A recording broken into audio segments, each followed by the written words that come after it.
¿Qué sucede cuando una voz se vuelve demasiado incómoda para el poder? ¿Cómo una sola vida puede trastocar el curso de la historia para siempre? ¿Qué peso tienen las decisiones cuando la muerte es la única consecuencia posible? Esta es la historia de Sócrates, un hombre que nunca escribió libros ni se llamó filósofo, pero cuya muerte cambió todo. Amigos, no olvidéis suscribiros a mi canal Pasado Profundo, darle a me gusta y dejar un comentario de 7 palabras. Es necesario para que el canal funcione. Compartid este vídeo con otros si lo consideráis importante. Gracias. Sócrates nació en el siglo V antes de nuestra era en Atenas, más precisamente en el demos de Alopece, un suburbio modesto dentro de Ática. En aquel entonces, Atenas aún no era el indiscutible hegemón de Grecia, pero comenzaba a alzarse con fuerza tras derrotar a Persia en las guerras greco-pérsicas. Este era un tiempo de reconstrucción, de crecimiento acelerado y de una democracia que empezaba a echar raíces, mientras el aire mismo parecía anticipar un florecimiento sin precedentes en el arte y la filosofía. Su padre, Sofronisco, era un cantero o escultor, según cuentan las versiones, y su madre, Fenareta, ejercía de partera. En Atenas, este oficio no solo era respetado, sino que requería calma, precisión y experiencia. Sócrates, más tarde, compararía su práctica filosófica con el trabajo de su madre. Ayudar a dar a luz verdades ocultas, como la partera ayuda a traer al mundo a un niño. Pero la familia no era rica, ni pertenecía a la élite aristocrática ni política. Sócrates tuvo una educación típica para un joven ateniense. Aprendió a leer y escribir, estudió música, se entrenó físicamente y recibió fundamentos de ética. Como todos los muchachos, asistió a la palestra, donde se mezclaban las lecciones intelectuales con el ejercicio físico en un ideal conocido como kalokagatia, la unión perfecta entre la belleza física y la virtud moral. Pese a esto, el joven Sócrates empezaba a mostrar señales de ser distinto. No buscaba la gloria en la competición, ni aspiraba a la fama como atleta o político. Mientras sus compañeros se preparaban para la efebia, el servicio militar obligatorio de 2 años, él escuchaba una voz interior, un daimón, que lo detenía de actuar sin pensamiento. Era contemplativo, silencioso, observador. Atenas misma era una ciudad llena de contrastes y vida. Por sus calles resonaban los gritos de los vendedores y el juego de los niños, mientras el pasado de destrucción se mezclaba con la esperanza de reconstrucción. El Acrópolis había sido incendiado por los persas y ahora, bajo la dirección de grandes artistas como Fidias, se levantaban templos y estatuas que se convertirían en símbolos eternos de la ciudad. Imagina a Sócrates niño, tal vez ayudando a su padre en el taller, cargando herramientas, observando cómo las columnas se alzan imponentes y cómo el mármol cobra vida en los rostros de los dioses. Más tarde, este contacto con el trabajo manual sería la base de su pensamiento. La sabiduría no nace de discursos grandilocuentes, sino de la experiencia y la precisión del artesano. Físicamente, Sócrates era robusto y alto, aunque los autores clásicos lo describen con rasgos poco agraciados: nariz achatada, labios gruesos y ojos prominentes. Pero en su juventud no parecía tener dificultades para las tareas físicas o el entrenamiento. Sin embargo, la verdadera batalla que le esperaba sería mucho más cruel y silenciosa: la batalla por no traicionarse a sí mismo.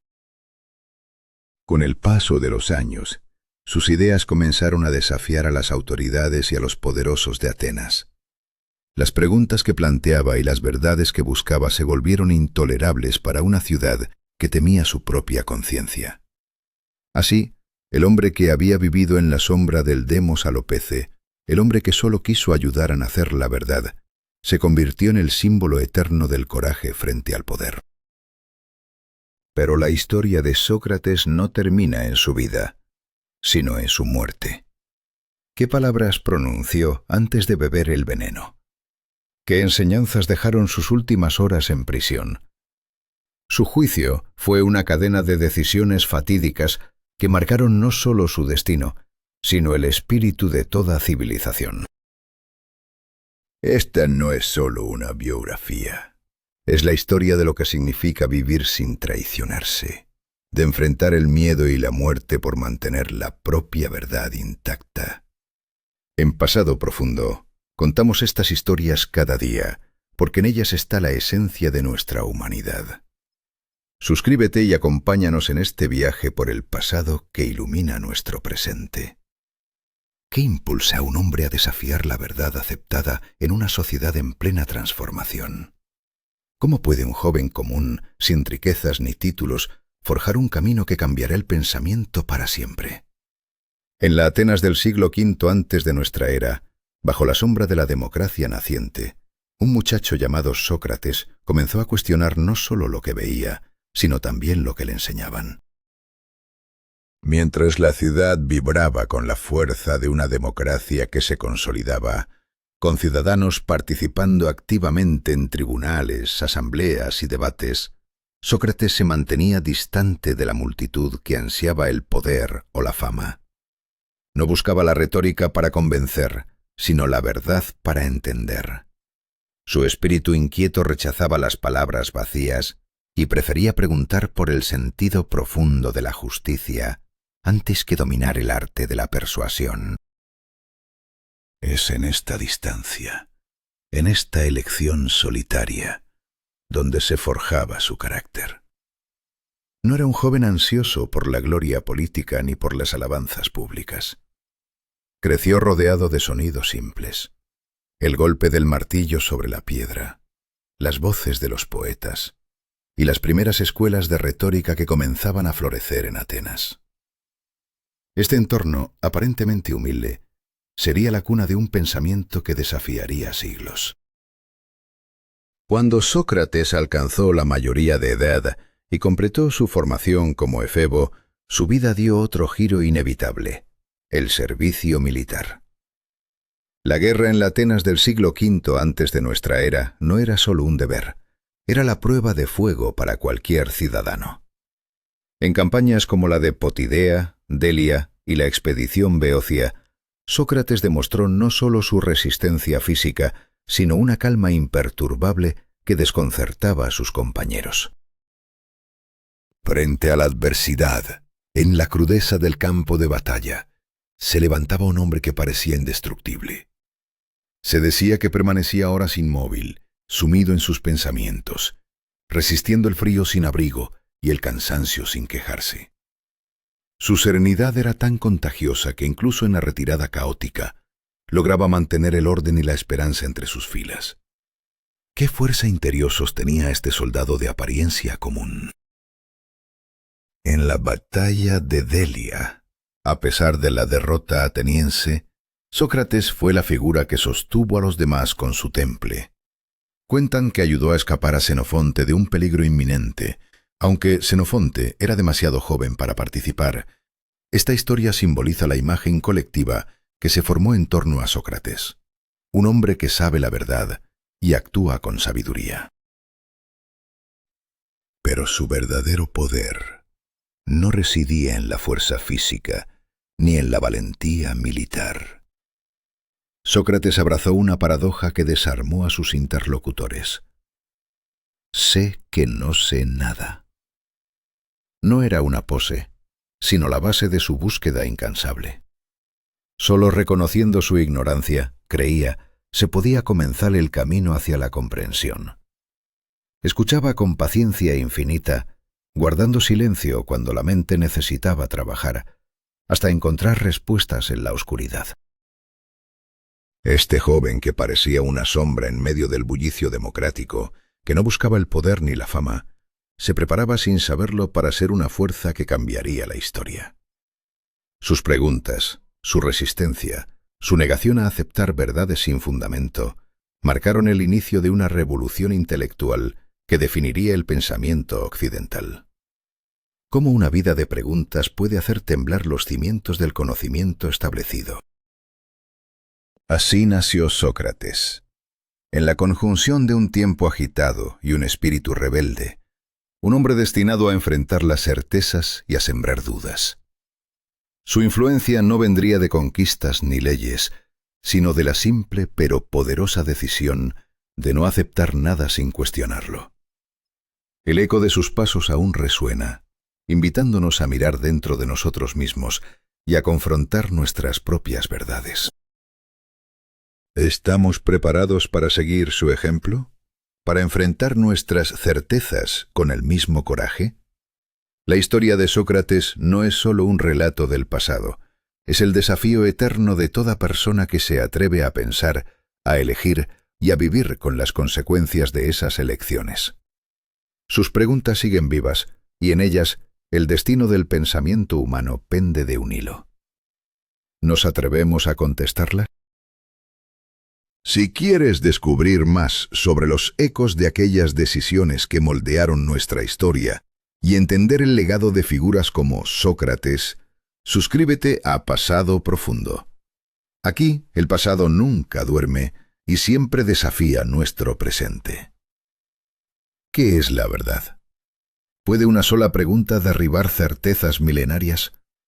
Sócrates, el hombre que desafió a Atenas, comenzó con una simple curiosidad que se convirtió en tormenta. Cada respuesta abría una puerta a otra pregunta, y lo que parecía claro se desmoronaba en fragmentos imposibles de encajar. Así nació el método que cambiaría la forma de pensar para siempre. Pero, ¿qué precio pagaría por ello?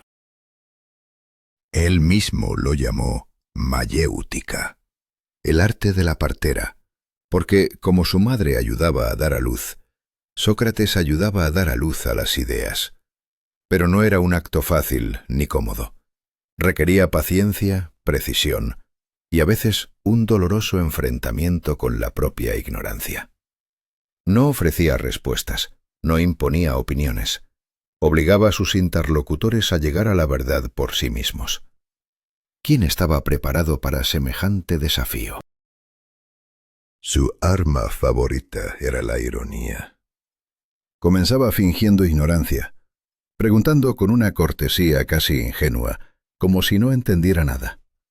Pero poco a poco, aferrándose a las contradicciones, desvelaba fallas lógicas que nadie se atrevía a enfrentar. No se burlaba, pero sembraba dudas profundas. Su lenguaje era simple, cotidiano, sin adornos ni grandilocuencias, pero devastador para los orgullosos y los arrogantes. ¿Quién podría resistirse a semejante interrogatorio? No importaba con quién hablara, con un zapatero sobre su oficio, con guerreros sobre el valor, con poetas sobre la inspiración o con funcionarios sobre la justicia. En cada conversación volvía una y otra vez a la misma pregunta esencial. ¿Qué hace al ser humano verdaderamente sabio y virtuoso? No buscaba fama ni poder. No participaba en la política ni aspiraba a cargos, pero su nombre resonaba en toda Atenas, tanto entre sus seguidores como entre sus enemigos. ¿Cómo podía un hombre tan humilde provocar tanto temor? Criticaba sin piedad a los sofistas, esos maestros públicos que vendían el arte de la retórica por dinero. No los atacaba personalmente, pero denunciaba su método: enseñar a ganar debates, no a buscar la verdad. Para ellos, la belleza de las palabras era más importante que la profundidad del pensamiento. Para Sócrates, la verdad era sagrada, y la virtud no se podía enseñar como una fórmula o una regla, sino que era un trabajo interno constante. ¿Quién estaba dispuesto a renunciar a las certezas fáciles? Los sofistas sintieron la amenaza. Sócrates no necesitaba discursos grandilocuentes ni anuncios públicos. Con un solo diálogo podía destruir reputaciones. No le interesaban las apariencias ni el prestigio. No cobraba por sus enseñanzas ni buscaba crear una escuela. Caminaba entre la gente, entre pensamientos y preguntas, desafiando el confort de las respuestas prefabricadas. ¿Cuántos se atreverían a seguirlo en ese camino? Un episodio narrado por Platón revela la fuerza de su método. Sócrates dialogó con Eutifrón, un hombre que se creía experto en piedad. Preguntó qué significa agradar a los dioses, y pronto quedó claro que Eutifrón no podía definir dónde terminaba la virtud y comenzaba la arbitrariedad. En otro diálogo con Minón, Sócrates mostró cómo incluso el concepto de virtud se desmorona cuando se intenta definir con precisión. Y en la Apología, frente al tribunal, declaró que toda su vida había cumplido un mandato divino: interrogar a la gente y comprobar si realmente sabía lo que decía. ¿Qué destino le esperaba tras semejante desafío? No siempre encontró comprensión. Algunos se marchaban irritados, otros reflexionaban y volvían. Algunos comenzaban con rechazo y terminaban respetándolo. Pero muchos se sentían humillados y lo odiaban por ello. Su estilo era peligroso, porque no permitía refugiarse en respuestas fáciles. Destruyó la comodidad y exigió esfuerzo. No buscaba discípulos, pero la juventud acudía a él, atraída no por promesas, sino por su escucha atenta y su silencio significativo. ¿Quién podía resistirse a esa llamada? Sócrates decía que su misión era un daimon interno, una voz divina que lo guiaba y lo detenía de cometer errores. No iba contra la multitud ni con ella. Caminaba a su lado, haciendo preguntas que desafiaban el alma misma. Día tras día, en las mismas calles, bajo el ruido de los mercados, junto a templos y tribunales, hablaba no por fama, ni poder, ni escuela, sino para que al menos una persona se detuviera a pensar: ¿qué hago? ¿Por qué lo hago? ¿Y tú? ¿Estás dispuesto a enfrentar tus propias certezas? ¿A dejar que una pregunta cambie tu vida? La historia de Sócrates no es solo un relato antiguo, es un llamado eterno a la reflexión, a la valentía de cuestionar y a la responsabilidad de elegir. Sus decisiones marcaron un antes y un después, y sus consecuencias siguen resonando en cada pensamiento humano. Sus preguntas no han dejado de sonar, ¿y tú? ¿Te atreves a responder? Si esta historia te ha conmovido, no olvides suscribirte a Pasado Profundo para seguir explorando juntos los momentos que cambiaron el mundo. Cada pregunta es un paso hacia la verdad.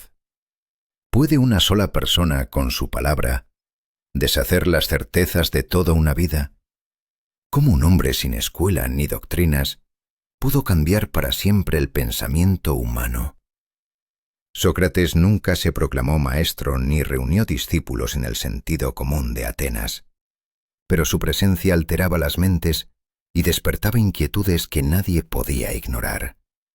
Aquellos que lo rodeaban no siempre se llamaban sus alumnos, pero eran portadores de una memoria viva, voces que seguían resonando mucho después de su partida.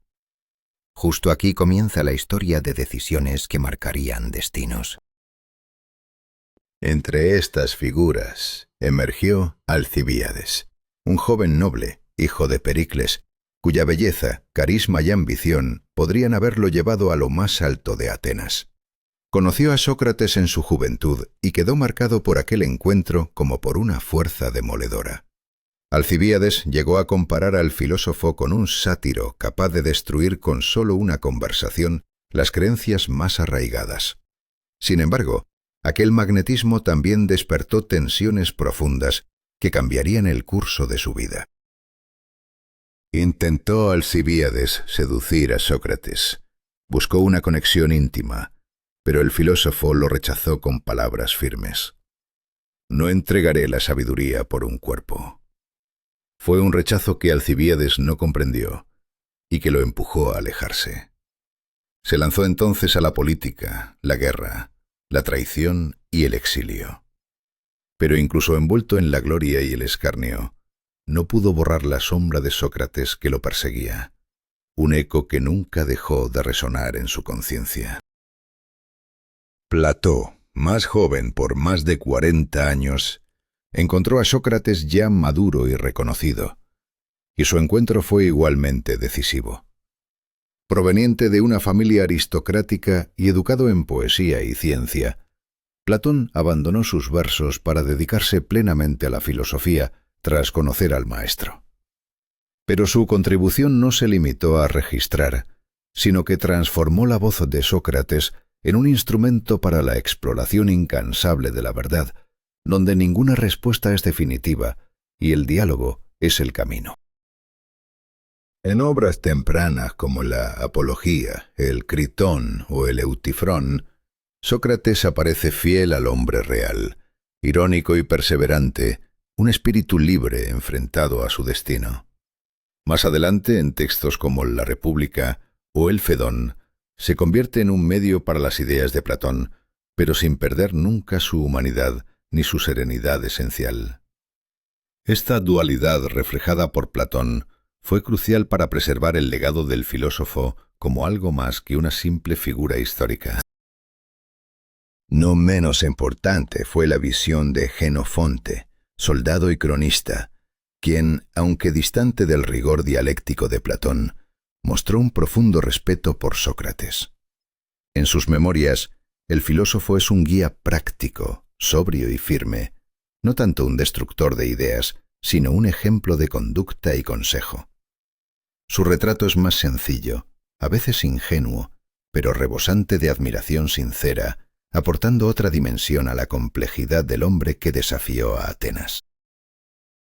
Entre los acompañantes más cercanos en sus últimos años, destacó Critón, un contemporáneo y amigo fiel, cuya lealtad fue un acto silencioso de resistencia. Sin discursos grandilocuentes ni gestos visibles, Critón encarnó la esencia del compromiso con la conciencia, el valor frente a la tiranía, arriesgando incluso su vida al desafiar las órdenes del poder. Su firmeza, invisible para muchos, quedó grabada en la historia como un gesto de integridad irrenunciable. Tras la caída de los 30 tiranos, Atenas aprobó una amnistía para olvidar y perdonar, intentando dejar atrás el miedo y la sospecha. Pero la atmósfera seguía cargada de tensión y desconfianza. Una ciudad dividida entre el deseo de avanzar y el peso de sus heridas abiertas. En medio de este torbellino, las decisiones personales y políticas de aquellos que convivieron con Sócrates resonaron como ecos imborrables, señales de que algunas elecciones no tienen retorno. ¿Quién pudo prever que aquel hombre que no quiso ser maestro ni imponer autoridad, encerraba en su palabra la fuerza para cambiar vidas, para sembrar dudas que desgarrarían almas y para dejar una huella imborrable en la historia? En este relato de alianzas, rechazo y memoria, la figura de Sócrates se levanta como un símbolo de elecciones irreversibles, de miedos enfrentados y de la eterna lucha por la verdad. La historia continúa, ¿y tú? ¿Estás listo para escucharla? Si este viaje al pasado profundo te ha atrapado, acompáñanos para desvelar más secretos y decisiones que forjaron nuestra historia.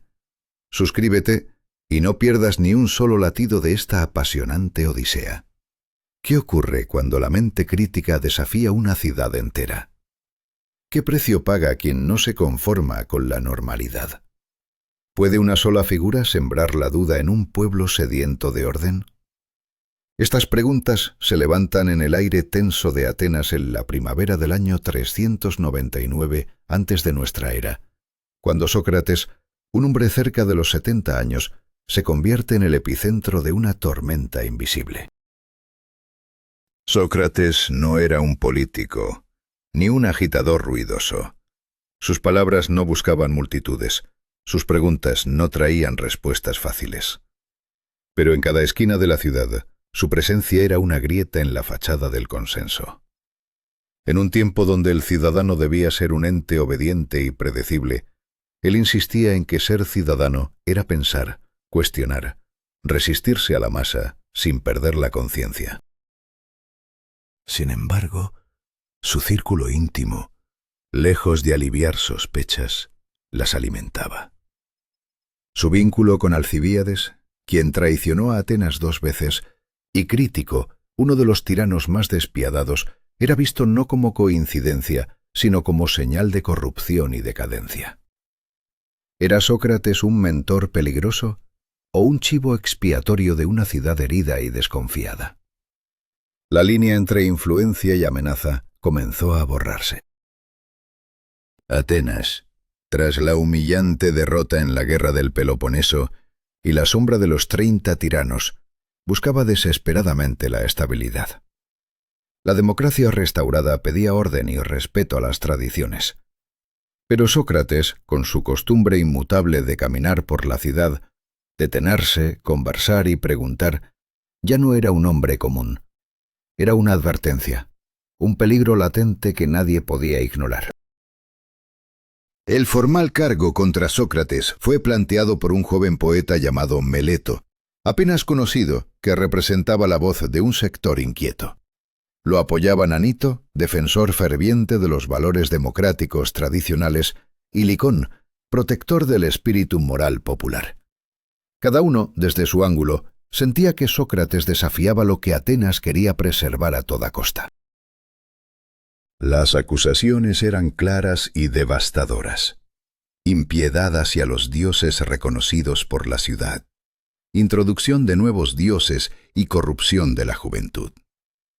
En un sistema donde la religión y la moral pública eran pilares del Estado, acusar a alguien de esto era equivalente a señalarlo como enemigo de la polis, un destructor del orden social y político.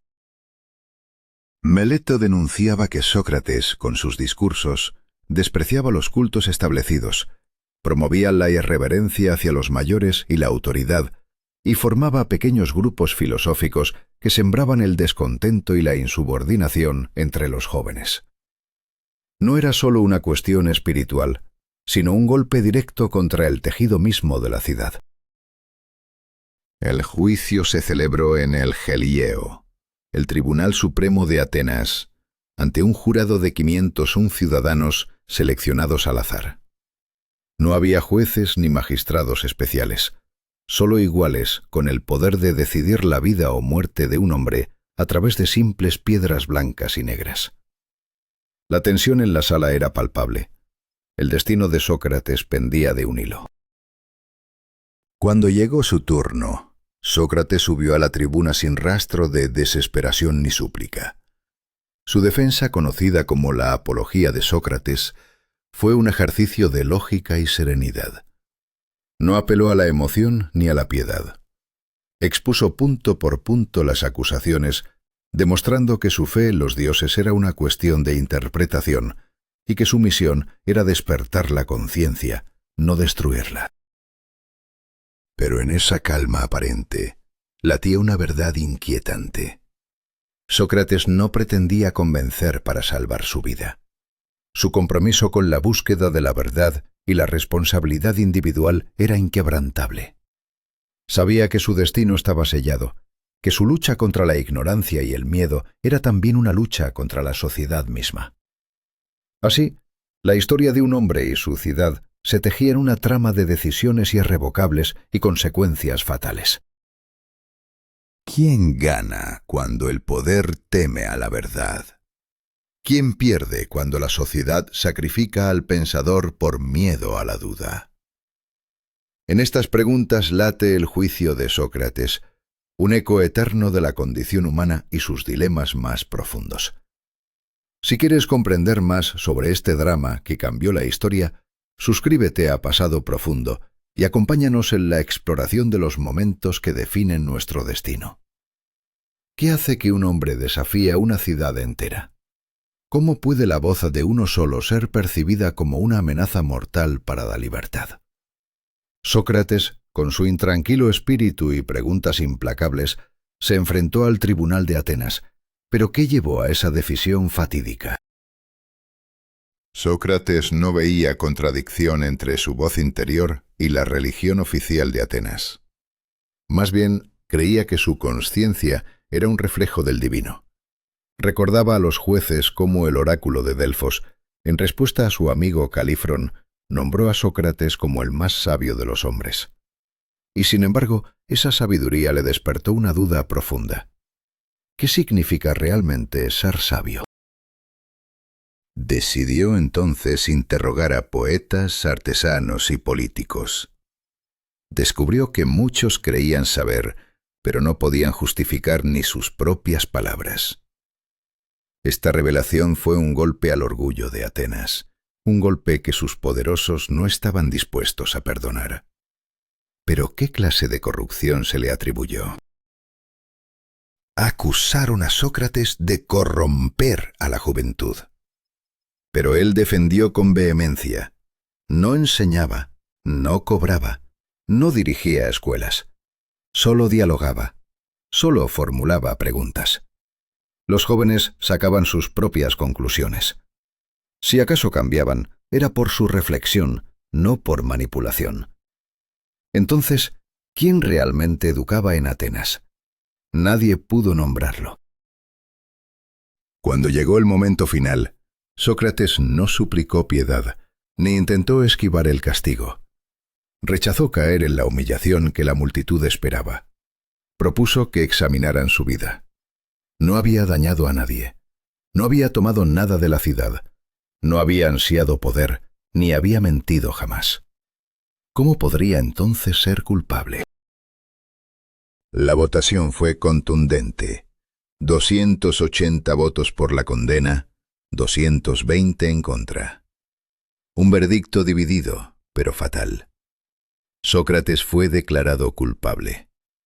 Aún así, la ley otorgaba una última oportunidad: proponer una pena. El fiscal Milito exigió la muerte. Sócrates, con ironía, sugirió primero que se le mantuviera en el Pritaneo con un estipendio, como a un campeón olímpico. La reacción fue de fastidio y desaprobación. Luego propuso pagar una multa moderada, apoyado por amigos como Platón, Apolodoro y Critón, dispuestos a avalar. Pero el ánimo de los jueces ya había cambiado para peor.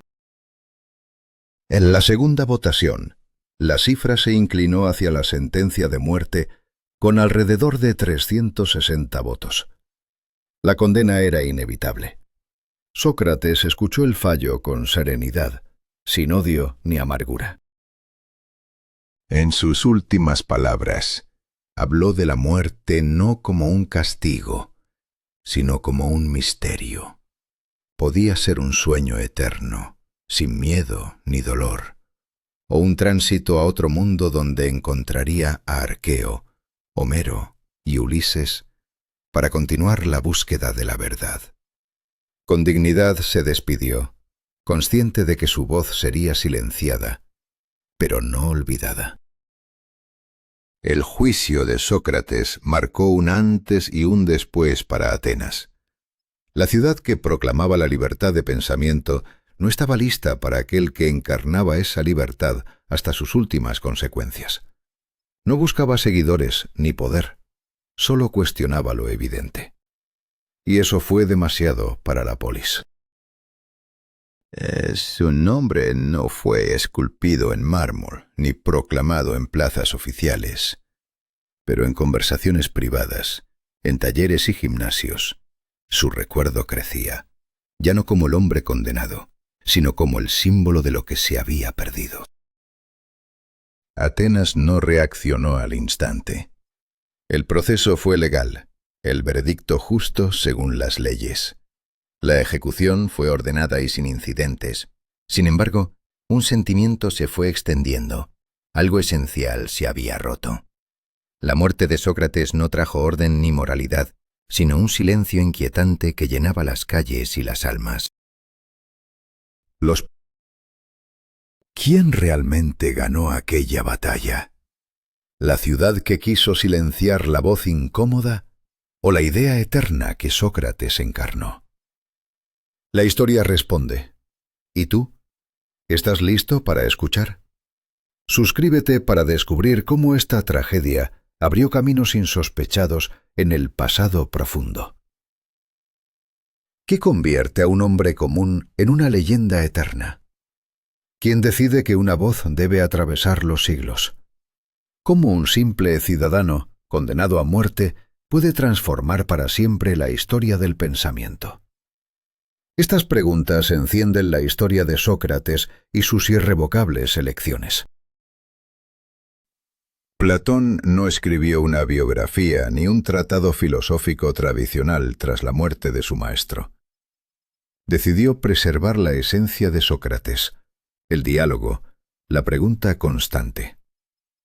Sus escritos, desde la Apología hasta el Estado, no solo muestran a un hombre, sino a una mente que desafía, que interpela, que se niega a callar. Pero, ¿qué costó ese desafío? En los primeros diálogos, Sócrates aparece cercano al hombre real, aquel que enfrentó la justicia ateniense. Sin embargo, con el tiempo, su imagen se vuelve portadora de las ideas de Platón, una transformación que presagia un legado mucho más vasto. Pero en ese proceso, ¿qué quedó de la voz original y qué se convirtió en mito? Mientras Platón moldeaba la figura filosófica, Jenofonte, un soldado y discípulo diferente, ofrecía un retrato más terrenal. Para Jenofonte, Sócrates era un hombre prudente, un guía moral preocupado por la virtud y el bien común, no un metafísico abstracto. Este contraste revela las múltiples facetas del hombre que enfrentó la condena. La sentencia contra Sócrates no fue un juicio ordinario. Fue una condena al modo de vida, un castigo por no guardar silencio ante el poder. No se le acusó de violar leyes, sino de cuestionar el orden establecido. ¿Cómo una voz que simplemente habla puede volverse una amenaza para toda una ciudad? Con el paso de los años, incluso en Atenas, el juicio fue reconsiderado en susurros. Voces que afirmaban que la condena había sido un error comenzaron a alzarse, pero el daño ya estaba hecho. El peso de su figura se volvió una carga para quien participó en el proceso. Algunos desaparecerían del registro, mientras otros cargarían con sombras políticas. Sócrates se convirtió en un símbolo de integridad, no como un modelo para vivir, sino como una prueba de resistencia a la corrupción del alma. Esta idea cruzó los límites de Atenas, reverberando a través de escuelas filosóficas tan diversas como los cínicos, escépticos y epicúreos. ¿Cómo una figura que no dejó escritos ni fundó escuelas puede ser el principio de la filosofía misma? Cicerón lo llamó el primero en traer la filosofía del cielo a la tierra, del cosmos al ser humano. En la Edad Media su imagen fue ambivalente. Para algunos, un pagano iluminado. Para otros, un orgullo excesivo sin necesidad de revelación. El Renacimiento y siglos posteriores lo convirtieron en un símbolo de sabiduría, dignidad y libertad interna. Pero Sócrates no buscó ser mártir ni héroe. No anheló la muerte. Simplemente se mantuvo firme en sus convicciones, viviendo según sus propias palabras y marchando hacia su final con serenidad implacable. Este acto aparentemente simple fue la chispa que encendió una leyenda vivida y recordada como una experiencia interior. No fue un maestro con dogmas, ni un fundador de sistemas. Fue un ejemplo viviente, una memoria colectiva que enseñó a ver el mundo con asombro y cuestionamiento. La filosofía, en su forma más pura, comenzó con él, con alguien que no cesó de preguntar, incluso cuando la muerte lo esperaba. ¿Y tú? ¿Estás dispuesto a cuestionar hasta el final? ¿A sostener la verdad de tus convicciones aunque el mundo se vuelva en tu contra? Suscríbete a Pasado Profundo para seguir explorando las decisiones que cambiaron la historia y las voces que se atrevieron a desafiar su tiempo.